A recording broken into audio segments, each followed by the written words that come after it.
Bonjour à toutes et à tous, c'est Victor de Gazoui et on se retrouve pour une vidéo cette fois-ci sur l'activité 4. Donc l'activité 4, c'est donc la deuxième activité du domaine d'activité 2.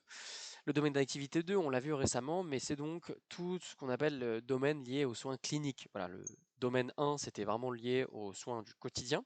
Là, on est vraiment dans le soin clinique, donc les soins entre guillemets un peu exceptionnels.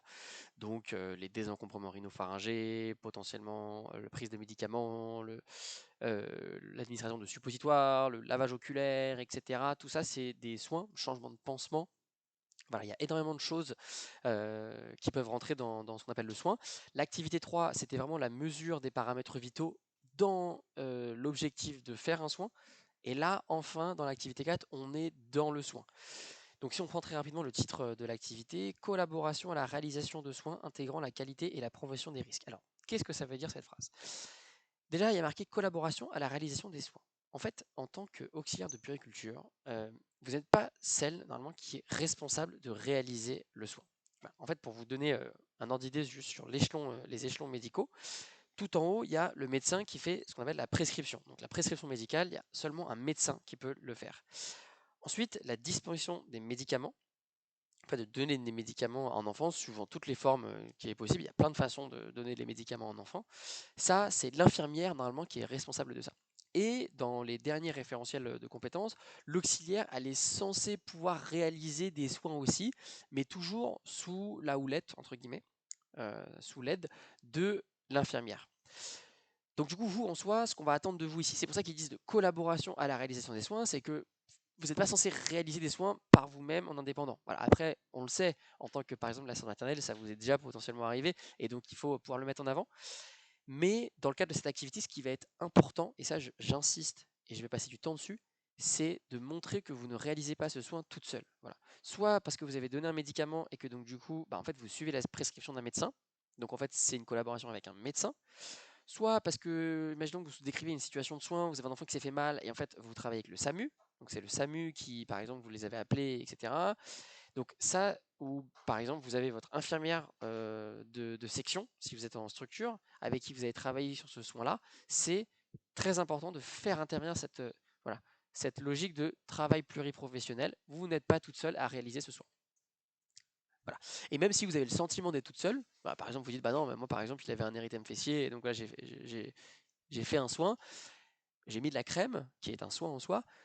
En fait, il faut essayer d'expliquer, oui, mais en fait, cette crème, elle avait été potentiellement prescrite par un médecin, ou bien c'est les parents qui l'avaient trouvée. Enfin, il faut essayer de faire intervenir l'équipe pluriprofessionnelle. Ou par exemple, vous pourriez dire, par exemple, l'infirmière de puère qui visite en tant qu'assistante maternelle, par exemple, euh, qui visite mon domicile, j'ai discuté avec elle et elle m'a donné des conseils sur justement la réalisation de ce soin, etc. Ou dans le cadre où j'avais un enfant avec un érythème.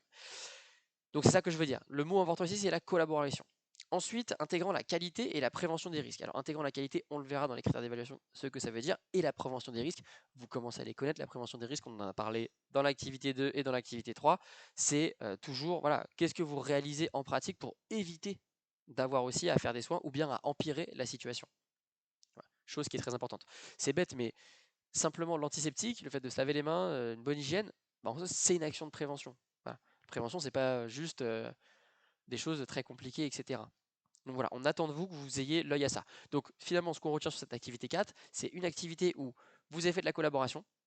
D'une manière ou d'une autre, vous avez réalisé un soin où vous n'étiez pas la seule personne qui était impliquée. Deuxièmement, vous avez intégré la qualité. On va y revenir. Voilà, vous avez fait attention à la manière dont vous avez réalisé votre soin. Et ensuite, vous avez intégré la prévention des risques. Et donc ça, il faut l'expliciter. Donc on se souvient des mots, là on est à la fiche 4, mais on a deux grands mots qui apparaissent tout le temps dans les critères d'évaluation, c'est expliciter et argumenter. Expliciter, ça veut dire qu'il faut le dire.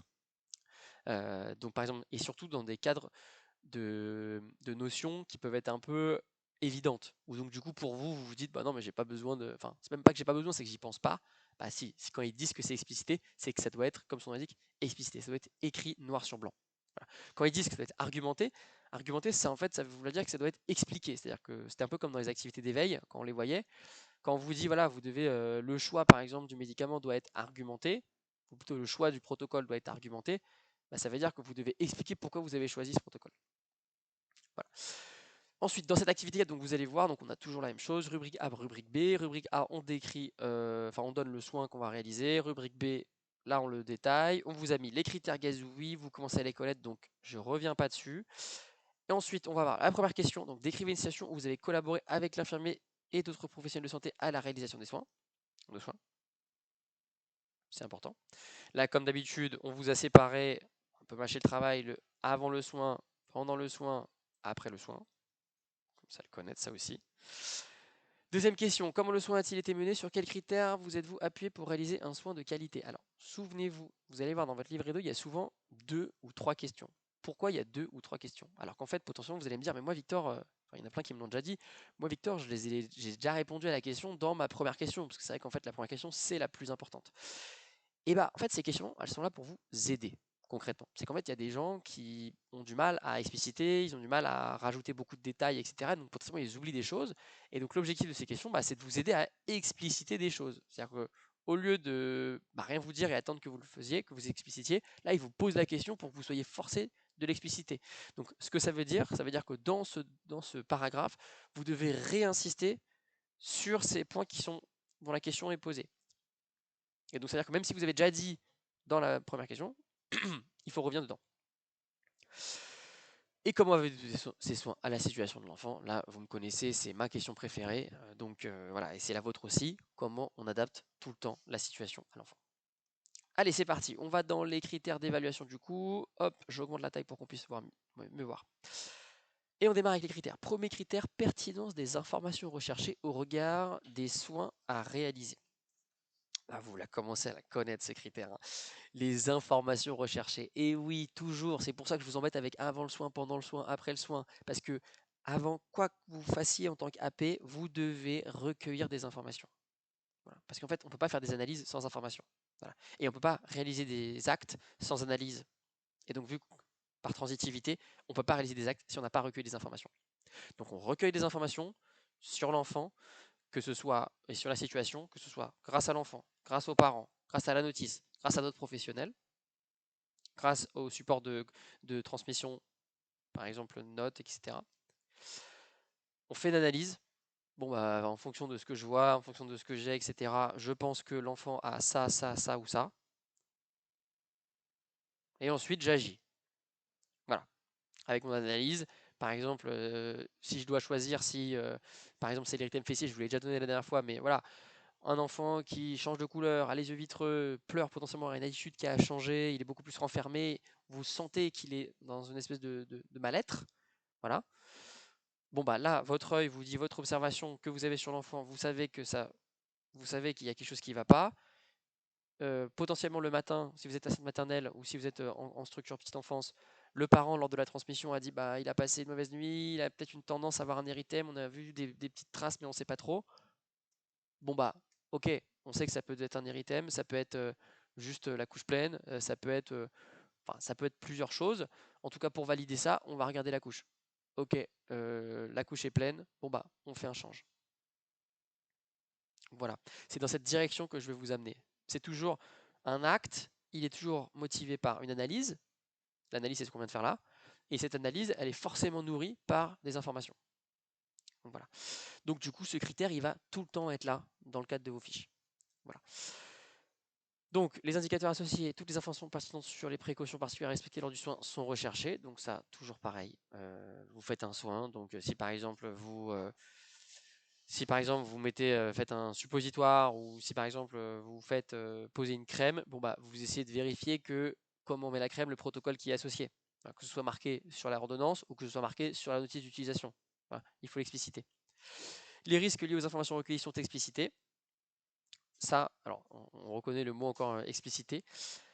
Les risques, ça peut être quoi des informations recueillies? Bah, ça peut être des informations qui sont fausses, ça peut être des informations qui sont pas à jour. Voilà, par exemple sur une notice, la notice elle peut être pas à jour, etc. Les informations du parent, bah, les informations, par exemple le parent il peut se tromper, il peut être biaisé, etc. Donc en fait il peut croire que tout va bien alors que tout va mal. Enfin potentiellement que l'enfant est malade mais que lui il l'a pas vu parce que voilà il a fait pas attention à plein de choses, etc. Donc ça c'est important. Voilà.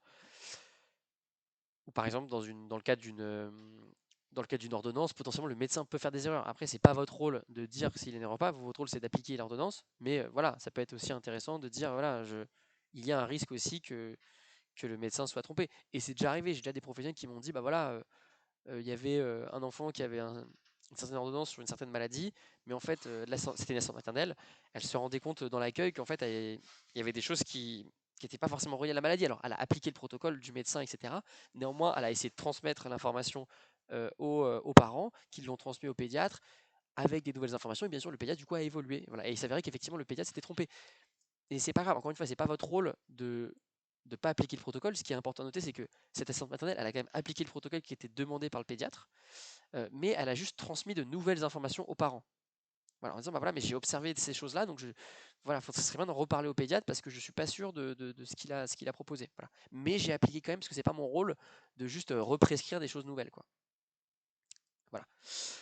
Donc ça, c'est les risques. La priorisation des activités de soins dans son champ de compétences en fonction des informations recueillies est explicitée. Donc là, il y a plusieurs choses. La priorisation des activités de soins. Donc ça, c'est que quand vous allez réaliser un soin, bah, il y a des choses qui sont plus ou moins urgentes. Voilà. C'est aussi pour ça que je vous dis toujours checklist. Voilà. Quand vous faites un soin, vous faites une checklist. Étape 1, étape 2, étape 3, étape 4, etc. Voilà. Vous priorisez les actions. Dans son champ de compétences, ça, c'est très important. En fait, vous êtes auxiliaire, vous n'êtes pas médecin. Votre rôle, mais ça, je pense que vous le savez la majorité du temps, mais c'est pas votre rôle de dire ah bah là, on va lui donner ce médicament de nulle part. Non. Voilà. Ce que vous pouvez faire au mieux, c'est faire une fiche de transmission et la transmettre, alors si vous êtes assistant maternel, aux parents qui vont ensuite la transmettre au pédiatre, ou bien à l'infirmière de votre structure, pour essayer de lui transmettre des informations, des nouvelles informations de terrain, parce que l'infirmière ou le pédiatre, il marche comme vous, hein. C'est-à-dire que lui, c'est un professionnel de santé, il prend des informations partout et il fait une analyse et il donne des choses. Donc voilà, donc ça c'est important de faire ça. C'est pas votre rôle, vous n'avez pas un rôle infini. Voilà. Et c'est rassurant aussi. Voilà. En fonction des informations recueillies et explicitées. Donc en fonction des informations recueillies, évidemment, on vient d'en parler juste avant, vous ne pouvez pas juste donner un résultat d'analyse qui sort de nulle part. Voilà. Est explicité, ça veut dire, vous reconnaissez le mot, on commence à le voir de plus en plus, le mot explicité. Explicité, ça veut dire que c'est indiqué. Donc c'est ce que je vous dis, c'est la checklist. Voilà, la checklist, c'est une manière d'expliciter. Pourquoi? Parce que c'est une manière de séquencer. Vous avez une action, puis l'autre, puis l'autre, puis l'autre. Et c'est facilement identifiable par le jury. Voilà. Ensuite, on rentre dans le critère de conformité des modalités de réalisation des soins aux règles de bonne pratique. Donc là, on est plutôt vraiment dans la qualité du soin. Voilà. Donc les règles d'hygiène de sécurité et les précautions particulières sont appliquées, bien sûr. Donc ça, c'est bien que dans votre texte, on doit le voir. Voilà. Si vous voulez laver les mains avant le soin, il faut le dire. Voilà. Les règles de qualité, traçabilité sont appliquées. Donc ça veut dire quoi? C'est-à-dire que si vous donnez un médicament à un enfant, vous prenez des notes associées. Vous le notez quelque part. C'est super important. Si vous mettez une crème, vous le notez. En fait, il faut tout noter. Moi, c'était mon conseil au début de la VAE et je vous l'ai dit, notez tout. En fait, vous n'aurez pas de risque. Voilà. Et parce qu'encore une fois, ces notes-là, elles peuvent sauver la vie d'un enfant. Voilà. Parce que si l'enfant finalement il va au SAMU et qu'en fait le SAMU il arrive et en fait le médecin il marche comme vous, l'infirmier il marche comme vous, il va recueillir les informations et grâce à votre grâce à votre cahier de transmission, il va avoir des super informations sur la vie quotidienne, sur le temps long et ça va lui permettre de prendre une meilleure décision qui potentiellement peut sauver l'enfant. Donc c'est important cette traçabilité, le fait de prendre des notes sur les choses que vous faites. Voilà. C'est pas juste du blabla. La participation de l'entourage et de l'enfant et de l'entourage est recherchée. La pudeur de l'enfant est respectée. Donc là, il y a deux choses. La participation de l'enfant et de l'entourage est recherchée. Quand vous faites un soin, vous essayez d'engager l'enfant dans le soin. C'est de lui parler, par exemple, dans le soin. Ça, il y en a plein de vous qui le font, par exemple, pendant le change. Bon, le change, pas forcément un soin, c'est un soin du quotidien, mais vous avez compris. Voilà. Quand vous donnez les médicaments, vous essayez de lui expliquer ce qui est en train de se passer, etc. La pudeur de l'enfant est respectée. Ça, c'est super important. C'est un des piliers. Voilà. Et ce que ça veut dire dans votre texte, c'est que là, il y en a plein qui vont me dire ah mais oui, c'est évident, je fais attention à sa pudeur. Non, on l'écrit dans le texte. Obligé. Voilà. Les soins réalisés sont conformes aux instructions du travail en collaboration, aux bonnes pratiques de soins et aux protocoles établis dans la structure. Donc, les soins réalisés sont conformes aux instructions de travail en collaboration. Donc ça, vous avez suivi l'ordonnance, quoi, dans le cadre d'un suivi d'ordonnance. Aux bonnes pratiques de soins. Là, c'est des bonnes pratiques de soins, ce n'est pas des pratiques qui vont être écrites dans l'ordonnance, c'est des pratiques que vous avez vous. Voilà. C'est vous qui savez, c'est vous dans votre formation qui savez, par exemple, qu'on se lave les mains avant de prendre le médicament, qu'on donne le médicament d'une certaine façon, etc. Voilà. et au protocole établi dans la structure. Donc ça, il y a un protocole, donc vous suivez le protocole. Voilà. Les références et normes sont prises en compte. Donc ça, c'est normalement écrit sur le médicament ou bien sur ordonnance. Voilà, donc il faut l'écrire. Les risques sont pris en compte. Donc ça, si vous identifiez les risques, ça c'est toujours pareil, c'est de la prévoyance, hein. Vous identifiez les risques et vous les explicitez. Et comment ça va se passer en pratique dans votre rédaction? C'est que quand vous décrivez votre récit, il y a des moments où vous savez qu'il y a des risques. Donc vous avez agi, forcément vous avez fait quelque chose. Et bah, au lieu de le cacher et de présenter la chose que vous avez fait pour éviter le risque, bah, dites le risque. Voilà. Je prends l'exemple de, voilà, vous donnez de la ventoline à un enfant. La ventoline, vous avez un bébé à l'heure. Vous savez, c'est les outils qu'on peut utiliser pour administrer la ventoline. Bon bah, le bébé à l'heure, il peut casser potentiellement, ou il peut faire mal à l'enfant. Et donc du coup, vous allez le prendre d'une certaine façon. Et en fait, vous, dans votre texte, vous allez juste dire, voilà, je prends le bébé à l'heure de cette façon sur l'enfant, sans expliciter le risque. Bah, donc du coup, ça veut dire que le jury va considérer que vous n'avez pas compris le risque et que vous juste vous faites ça de manière. En fait, vous faites le bon geste, mais vous le faites de manière. Vous avez de la chance, quoi. Donc non, il faut l'indiquer. Il faut bien indiquer que le risque que vous avez identifié, c'est ça, que l'enfant puisse se faire mal, que le matériel puisse être détérioré, et que donc vous le prenez de cette façon-là. Voilà. Et ça peut être le cas avec un thermomètre, ça peut être le cas avec plein de choses. Donc les risques sont pris en compte. Le choix du matériel de soins est approprié. Bon, ça, je vous fais confiance. Voilà. Donc si vous avez un enfant qui s'est cassé la cheville, vous sortez pas le thermomètre. Mais je le dis, mais c'est important. Les mesures pertinentes sont prises dans la situation d'urgence, puis transmises par oral et par écrit. Prise de notes. Voilà, ça c'est un des 5 piliers, vous savez qu'on vous attend dessus. Là, on est pile dans le soin, donc il faut que ce soit, faut qu'il y ait de la trace écrite partout. Et encore une fois, j'insiste, c'est pas que de la cosmétique. Cette trace écrite, elle peut sauver des vies. Voilà. Critère 3. Pertinence de la personnalisation des soins à partir de l'évaluation de la situation. Donc ça, ça ne se voit pas forcément comme ça, mais en fait, c'est le critère qui est relié à l'adaptation à l'enfant. Vous vous souvenez, là, on l'avait un peu moins ces temps-ci. Là, c'est important.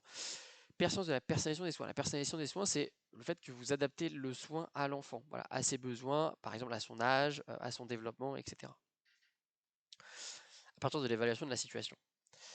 Donc, les choix et l'adaptation des interventions sont argumentés à partir de l'évaluation de la situation. Bon, bah, vous justifiez pourquoi vous le faites, ce que vous faites.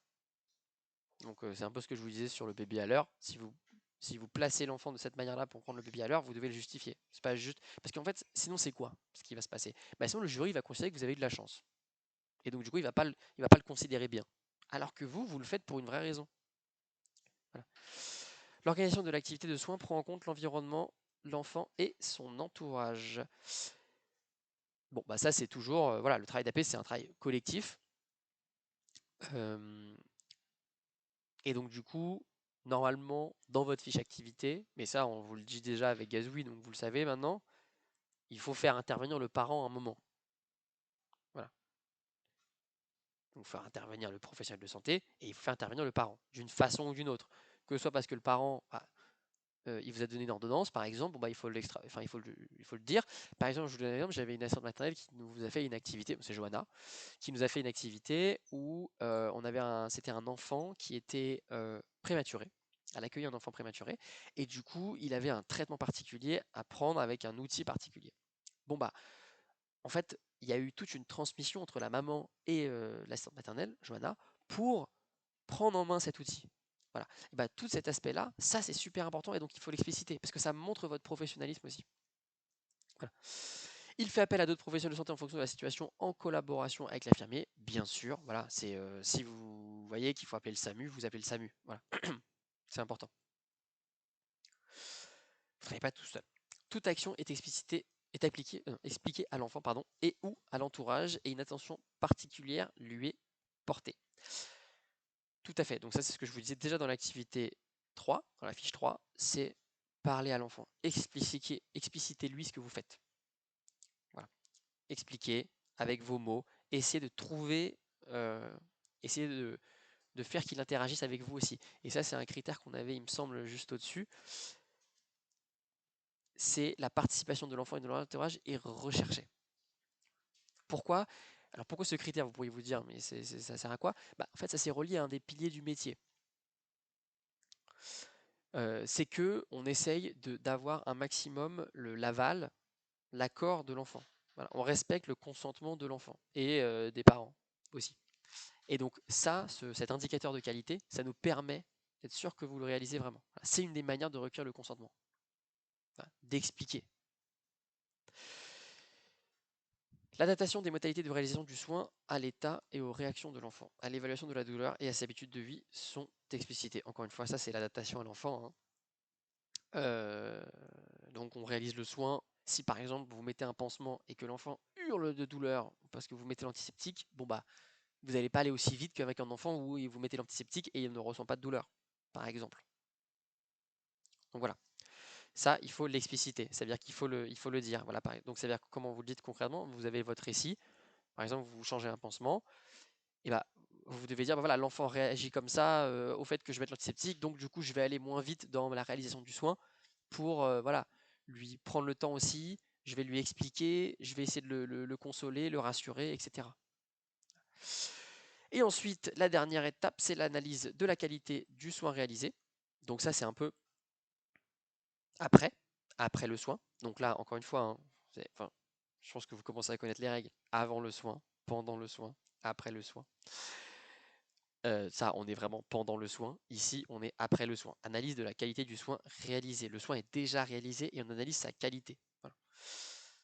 Donc, les bonnes pratiques les bonnes pratiques sont identifiées et l'écart dans leur application est analysé. Qu'est-ce que ça veut dire? Donc ça, encore une fois, je vous mets les aides à chaque fois pour que vous ayez la trace écrite. Mais les soins, il y a la vie théorique avec parfaite, tout est bien, on a tout le bon matériel, on a tous les éléments, toutes les bonnes informations, et on a la vie réelle où bah, il y a des écarts, ce qu'ils appellent des écarts. Et bah, donc ça, il faut arriver à le dire et à l'analyser, c'est-à-dire de par exemple dire, bah voilà, ici par exemple, j'avais pas tout le matériel nécessaire parce que par exemple, je suis assistante maternelle, donc je suis à la maison, donc j'ai pas tout le matériel que je pourrais utiliser par exemple dans le cas d'un soin plus en hôpital par exemple. Et bah ça, il faut l'expliciter. Il faut le dire. C'est pas grave en fait. Vous avez réalisé le soin, on pourrait faire un soin encore mieux, et c'est tant mieux, et c'est très bien, et on s'améliorera la prochaine fois. L'application des règles d'hygiène, de sécurité et la prise en compte des précautions particulières est analysée. Voilà, bah, ça, c'est pas juste appliquer les règles, mais expliquer pourquoi. Voilà, donc si par exemple vous lavez les mains avant de changer un pansement, ou bien avant de réaliser un soin, bon bah il faut l'expliquer pourquoi vous faites ça. Ouais. Les non-conformités sont identifiées et l'information est transmise à l'interlocuteur approprié selon les procédures en vigueur. Donc, qu'est-ce que c'est une non-conformité? Donc ça, c'est lié enfin, c'est toujours l'analyse de la qualité. L'analyse de la qualité, c'est quoi? C'est on se pose et on réfléchit sur ce qu'on a fait. Voilà, on prend du recul par rapport à sa propre pratique. Et donc, du coup, il y a des non-conformités. Non-conformité, c'est quoi? C'est bah, en fait, vous n'avez pas réalisé, vous n'avez pas bien suivi le protocole qu'il aurait fallu faire de manière idéale. C'est pas grave, voilà. Enfin, l'objectif, c'est de progresser et d'identifier et de savoir se placer en tant que professionnel. C'est ça la posture professionnelle. Prendre du recul par rapport à ce que vous avez fait pour pouvoir progresser. Et donc, du coup, ce qu'on attend de vous ici, c'est que les non-conformités sont identifiées. Donc, c'est-à-dire que par exemple, voilà, vous avez mal fait quelque chose ou il y a quelque chose qui n'était pas forcément dans le cadre qu'on attendait. Vous les avez identifiés et vous transmettez l'information à la personne qui va suivre, que ce soit le parent, que ce soit si vous êtes en structure, l'infirmière de la structure, potentiellement l'infirmière de PMI si vous êtes assistante maternelle, etc. Voilà. Des explications sont apportées sur les limites de son champ de compétences. Voilà, vous êtes AP, vous n'êtes pas médecin, c'est pas votre rôle des médicaments. Donc par exemple, si je vous dis, si on reprend la scène de ce que j'avais dit de l'assistante maternelle, le médecin avait donné une ordonnance pour une maladie particulière avec voilà, un médicament particulier, et l'assistante maternelle, donc elle a compris le diagnostic du médecin, mais elle pensait que c'était pas exactement ça, que le diagnostic n'était pas exactement bon. Parce qu'elle, elle est avec l'enfant tous les jours, donc elle pensait que pour faire ça pouvait venir d'autre chose. Bon bah, déjà la première chose, c'est que ça ne change rien, on réalise le protocole, ça, il n'y a pas de doute. Par contre, il faut transmettre l'information. Voilà. Et il faut expliquer son limite de son champ de compétence. C'est-à-dire que ce n'est pas votre rôle de changer le protocole, ce n'est pas votre rôle de changer la prescription médicale. Et bah donc ça, c'est juste qu'il faut le donner. Donc si par exemple demain c'est à vous d'expliquer cette situation, il faut dire, voilà, moi en tant qu'assistante, je me suis rendu compte qu'il y avait un décalage par rapport à ce que je voyais, ce que j'observais, et l'ordonnance du médecin. Et bah c'est pas grave, c'est très bien. On le transmet aux parents, qui le transmettra au pédiatre, et le pédiatre, lui, réalisera potentiellement un nouveau diagnostic. Voilà. Et donc c'est important de dire que voilà, je ne suis pas pédiatre et je ne suis pas non plus infirmière. Voilà, je suis auxiliaire. Les propositions de réajustement de l'intervention sont pertinentes. Bah voilà, donc ça c'est quand vous avez identifié les non-conformités par rapport à ce que vous êtes. Donc le monde idéal versus ce que vous avez réalisé. Ok, comment est-ce que vous pensez que vous pourrez réajuster votre geste, votre soin pour l'améliorer?